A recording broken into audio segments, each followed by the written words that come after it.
ভারতের পেঁয়াজ রপ্তানি বর্তমানে অনেক দেশে থমকে গেছে। দেশ জুড়ে পাইকারি দাম কমলেও রপ্তানি বৃদ্ধিতে বড় কোনো প্রভাব দেখা যাচ্ছে না। বিশেষজ্ঞদের মতে এর মূল কারণ হলো প্রতিবেশী বাংলাদেশে আত্মনির্ভরতা বৃদ্ধি, পাকিস্তান ও চীনের মতো নতুন বাজারে মনোযোগ দেওয়া এবং ঘরোয়া বাজারে দাম নিয়ন্ত্রণের জন্য ভারতের রপ্তানি সীমাবদ্ধতা।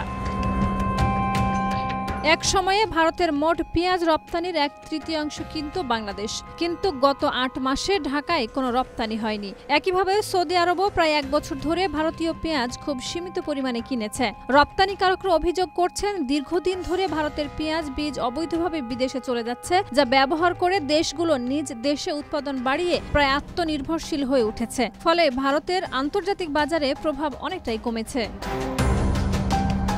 2023-24 অর্থ বছরে ভারত বাংলাদেশে 7.24 লাখ টন পেঁয়াজ রপ্তানি করেছিল, যা মোট রপ্তানির 42%। কিন্তু 2025-26 সালের এপ্রিল থেকে সেপ্টেম্বর পর্যন্ত রপ্তানি মাত্র 12,900 টনে নেমেছে। রপ্তানিকারকরা মনে করছেন, ঘরোয়া দামের উঠানামা ও বারবার নীতি পরিবর্তনের কারণে পুরনো বাজারগুলো বিকল্প উৎস খুঁজছে।